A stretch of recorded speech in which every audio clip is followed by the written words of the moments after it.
Hey, what is going on, everybody? Welcome to Upkick MMA episode 514. I am Brendan. UFC 321, Aspinall versus Gane, just an utter disappointment. Just the worst. Top to bottom. It was, holy moly, this was a shit show. This was so bad to watch. We're going to talk about that. We're going to talk about the main card here, go through the fights, talk about some scores. If you like this kind of thing, subscribe to the channel. That way the next video is coming out. I really appreciate it. Let's get right into it. Oh, by the way, this video is coming out a day late. We're going to talk about the fight a little bit here, but mainly it's just going to be about the outcome and the foul and maybe some changes that need to happen when it comes to fouls in the UFC and MMA in general. If you are looking just for the fight recaps and you're not interested in listen to the 100th person talk about eye pokes, timestamps are down below, so you can skip to any fight you would like. So, one of the reasons why the video is coming out late, if you know me personally, you know that I've had a lot going on recently in my life. So there's just, anyway, that's why it's coming out a day late, right? I wasn't complicating this or contemplating what I was going to say about this. I knew exactly what I was going to say the second I saw it. It's just scheduling in my life kind of got crazy.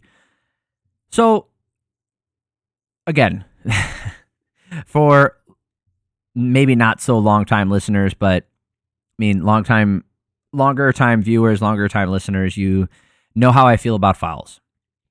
You know how I feel about the repercussions from fouls. You know my attitude towards this entire system, and this isn't exactly a confirmation of that, because just because I say something and something bad happens, right, just because I say, oh, eye pokes are ruining the sport, or nut kicks, or, fouls in general are ruining the sport, and then it ruins the main event, doesn't make me any more right or more wrong, right? It's a problem up and down. The fact that it was a main event and it was the title, it amplifies the message. Okay, this has happened multiple times, I believe, this year. Let me check my sheet here. I mean, I plan on doing a separate video to cover the fouls in the UFC this year because I keep track. And we've had not a lot of DQs this year. Last year we had 4 no contests, 1 DQ.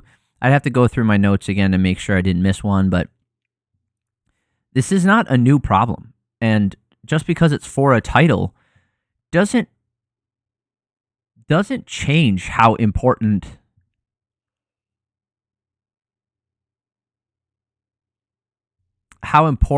the fouls or the lack of care about fouls is. It doesn't change just because it happened to be for a title. In this fight, Ciryl Gane, Aspinall was aggressive. He was finding the body with the kicks. This was a close round. The people were talking like Ciryl Gane was tuning him up, and he did bloody up Aspinall's nose. Okay. Looking at the striking numbers here, they were 30-27. It was not a blowout. Aspinall outstruck him to the head. Gane outstruck him to the body and the legs. Smart game plan from Gane. I did think he was winning this round up until this point, but it was close. Literally, the way people are talking about it is like Gane was dominating this fight, or Gane was clearly going to fuck him up, and Aspinall was looking for a way out, and blah, blah, blah. Aspinall was trying to track him down. Gane was circling and retreating and doing a good job of countering with the jabs and the low kicks. And here's the thing. For all of you out there who are genuinely of the opinion that Gane was going to win this fight based off of, the 4 minutes? There's no way that there was like over a minute left. The 4 minutes of a fight that we saw. I can sympathize with your feeling about being disappointed about a satisfying ending here. But how can you, with a straight face, honestly think you can tell me how the rest of this fight's going to go based off those 4 minutes? Just hear me out. Gane was finding his spots. Aspinall needed to make adjustments. We saw 4 minutes of a 25-minute, possibly a 25-minute fight. And in that 4 minutes, we saw Gane finding more openings than Aspinall did by a slim margin. We saw him land some more significant strikes, like slightly more damage than Aspinall did. Are you going to tell me if Aspinall doesn't land one big punch or a knockdown, he gets him, not a knockdown, but he takes him down and lands a couple strikes on the ground, he doesn't win this round? Please tell me that. Please tell me that Gane was going to win this round regardless of how Aspinall finished it. Please tell me that, because then I know you're being ridiculous. Now, there's MMA fighters out there, former MMA fighters out there who are like blaming Aspinall for this. Fuck off. Fuck off. Seriously. No. I refuse to blame the guy who got fouled. As much as I am disappointed at the outcome, as much as I am disappointed after sitting through an entire pay-per-view to only have it end like this, I'm not going to blame Aspinall. How can you do that? How can you sit there and be like, yeah, Aspinall is the one to blame for not wanting to continue? No, I have said multiple times, more fighters need to do this. More fighters, because then maybe when the UFC sees that their product is being ruined and the fans are getting pissed off by the fucked up fights that we're seeing and the product being garbage, maybe then they'll want to do something. Because as of right now, it's just like, I can't. Like, even Dana's reaction afterwards saying like, oh, I think the rematch is really interesting. I think Gane, like, there's an excellent, oh no, I forget the guy's name. He went through and showed why Gane is a relatively dirty fighter. Oh man, he has a really good YouTube channel. Oh shit. Oh man, I want to shout him out. Because I do think it's important. But anyway, if you look at his just lack of care when it comes to hit the shots that he's throwing, maybe even purposely, ITP MMA Live. ITP MMA Live. This is his channel. Excellent dude. He's really good at recapping stuff. He keeps things succinct a lot better than I do. He had a really good point about how Gane is a dirty fighter. And when you have a fighter with this lack of care because they're not worried about the consequences, because that's what this is. Fighters essentially have this out, or, it's an effective strategy to commit a foul, especially when you're tired. But regardless of that, okay, there is no way you can sit there and blame Tom Aspinall for not wanting to continue. I don't care if you're a former fighter. I don't care if you're a fan. I don't care. And the fact that you're doing that, you're part of the problem.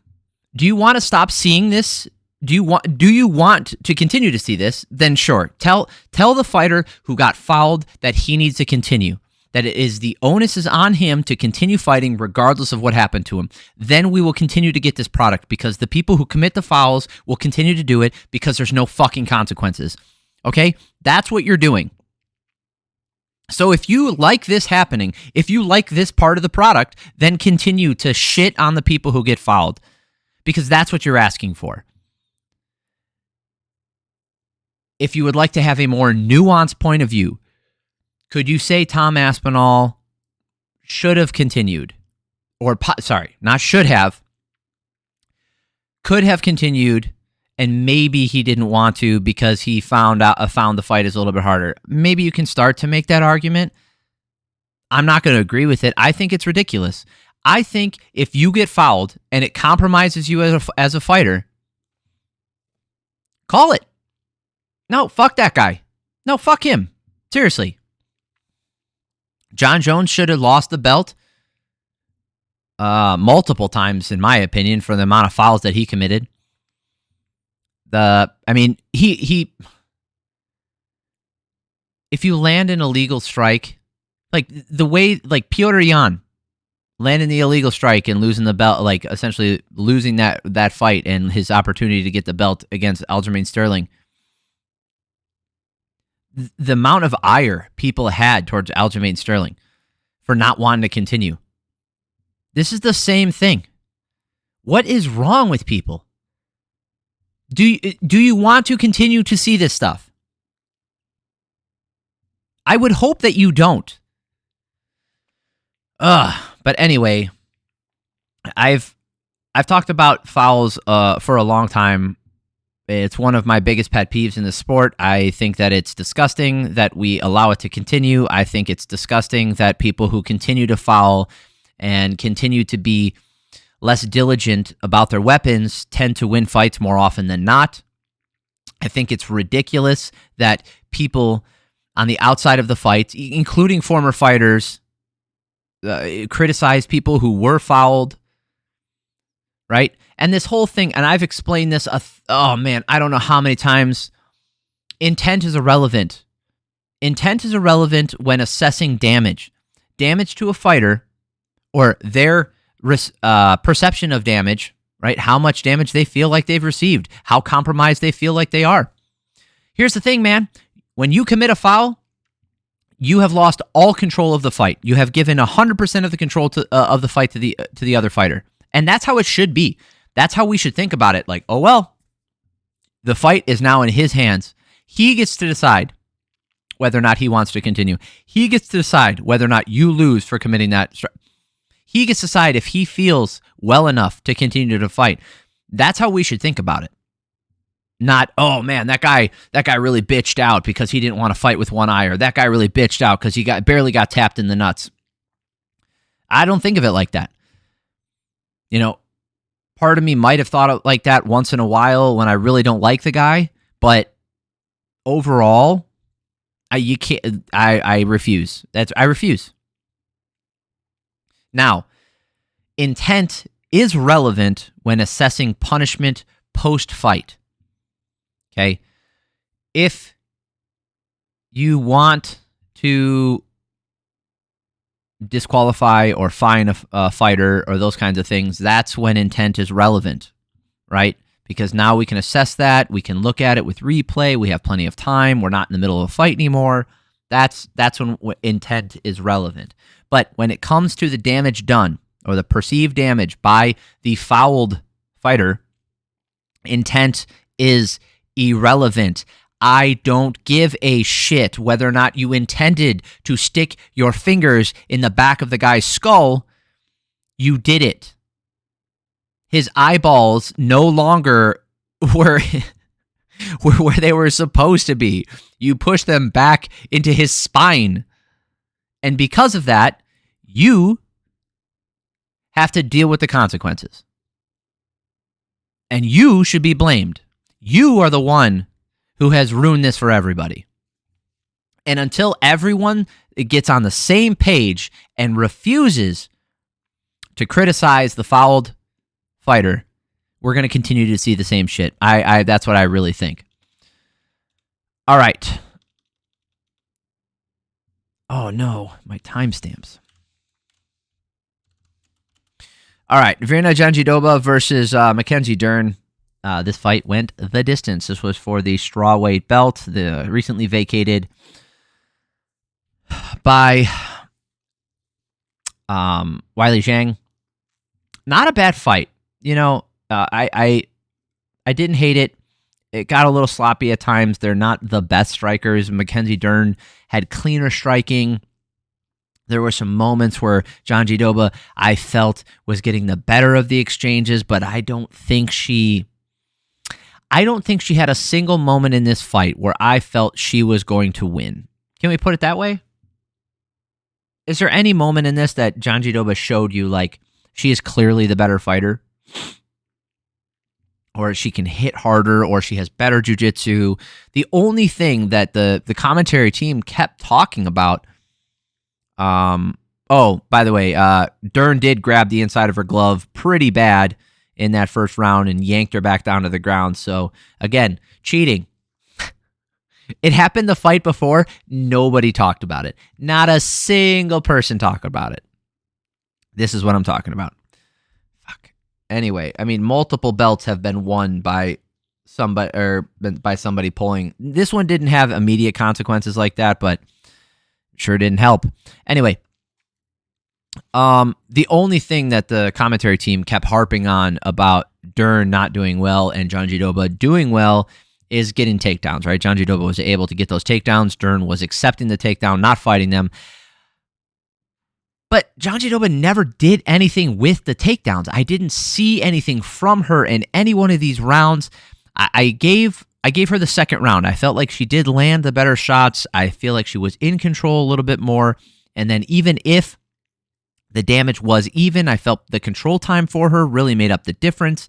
But she just wasn't doing anything when she got her to the ground. She just got stuck in guard, and she was actually taking shots. Like the significant strikes are actually deceptive because Dern was landing some good shots from the bottom. Like in this first round, it says 27-20 in favor of Jandiroba, but if you look at the shots Dern was landing on the feet and from her back, I felt like she was landing the better strikes. I mean, it says 2 of 3 significant ground strikes. There was many more total strikes, but even like in every one of these rounds, Jandiroba landed 1-1-1-0-0.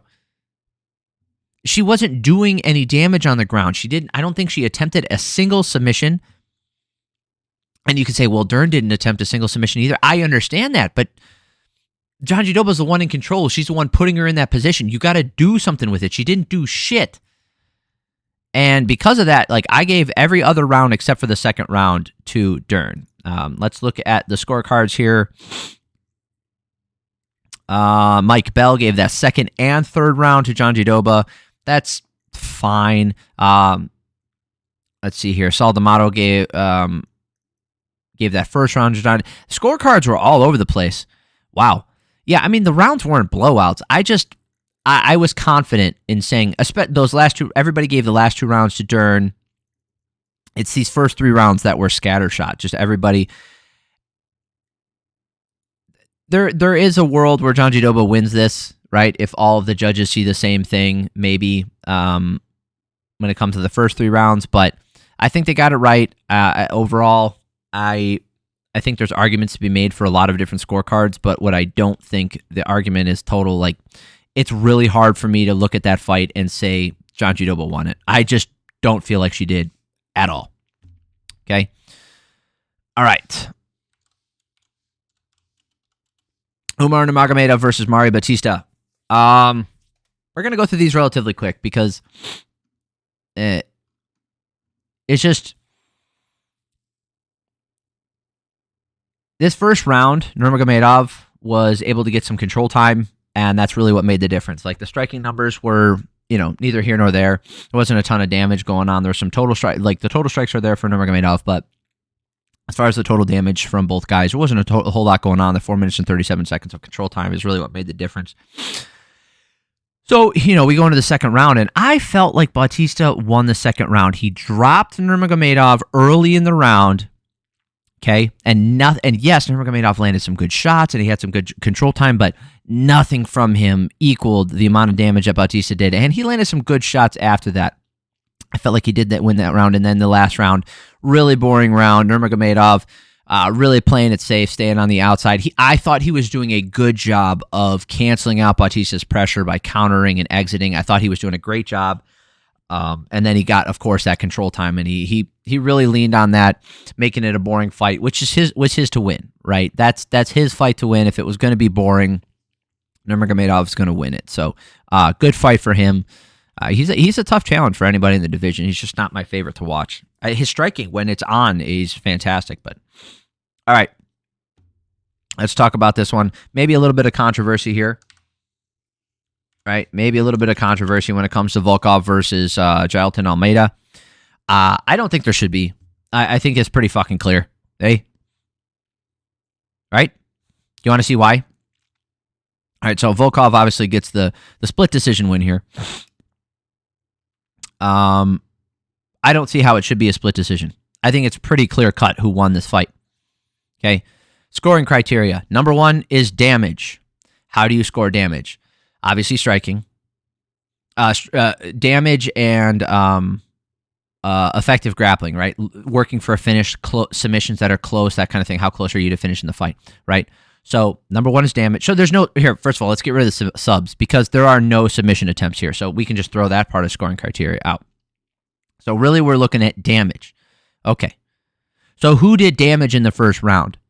Well, when one guy lands one strike and the other guy lands 38, and when one guy lands zero significant strikes through 5 minutes of action, of which he was in top position for 2 minutes and 38 seconds of, how can you give him that round? You can't. Good. Great. Volkov wins this round. Second round, Volkov doesn't land enough, right? Hey, Almeida landed some strikes. How many on the ground? 3. Okay. How much control time did he have? 4 minutes and 30 fucking seconds, and he landed 3 strikes. Who wants to watch this shit? Nobody. This guy is poison. And not in a good, like, this guy's not good at trying. I think he should be stood up progressively faster because he was stood up multiple times throughout this fight for lack of action. He takes people down and he holds them down there. If he can get to a submission because the opponent makes a mistake, like giving up their back, that's when he goes for it. He does not actively work for it. He's just sitting there. And watch the tape and go try and prove me wrong. Right? I might not be an expert in jiu-jitsu, but I know a guy who's stalling when I see it. You're not allowed to do that. It's expressly forbidden by the rules to sit there in position. Last round, again, damage, right? Who struck more? 7-5. So, okay, maybe it was even there. Volkov landed 77 total strikes. Those add up. Almeida landed 17 in 3 minutes and 42 seconds of sitting on top of a guy. Almeida does not deserve to win this. He should not be rewarded for stalling like that. So let's look at the scorecards and see how they fucked it up. Or at least how one guy fucked it up. Oh yeah, by the way, did anybody give Bautista the second round? Nope. Mike Bell, I disagree with him a lot, and I think in this last round he saw that Almeida landed some shots, so he's like, well, I got to give it to him. I don't think you do, bud. I don't think so. Tony Weeks and Clemens Werner, don't really like those guys that much, but at least they're not rewarding Almeida for fucking stalling. Volkov, congratulations. I hope he gets a title shot after that, and it sends a wake-up call to that dumbass for doing that stuff. It's so stupid, and it's so boring to watch. All right, first fight on the main card, and I'll let you get out of here. I know this video went a little bit long here. Aleksandar Rakic versus Azamat Murzakanov. Rakic looks good until he doesn't, and it's every single fight, man. He's got this slick look about him, the way he throws his shots, the way he moves for like a light heavyweight. He's a UFC mainstay for a reason, right? The problem is he's just never had a chin. And I understand that at these weight classes, getting hit by any of these guys is hard, but when you have you need to have a light heavyweight chin, you need to have a heavyweight chin to really crack, unless you are so skilled, right? Like, you're so skilled in wrestling in heavyweight, like Curtis Blades. And even then, he couldn't crack the top. Like, he always would get sent back down by the number 1, number 2, or number 3 guy. Or you're so skilled in striking, like Alistair Overeem, or yeah, you have so much experience in the game like him, or Andrei Arlovsky, that even without a chin, you can avoid the damage, but literally by running away in one of their cases. But the point is, Murzakanov, he might have a chin, he might not. He didn't really have to get it tested too much here, but Rakic still doesn't. And Murzakanov landed a short jab as he entered and put Rakic down and ended the fight. So, all right, I appreciate y'all for stopping by. I know the video went long and I got a little bitchy in here, but I appreciate you. If you like this kind of thing, subscribe to the channel. The next video's coming out. I really appreciate it. If you're looking for the prelims, that's in the next video. Have an amazing week. Peace.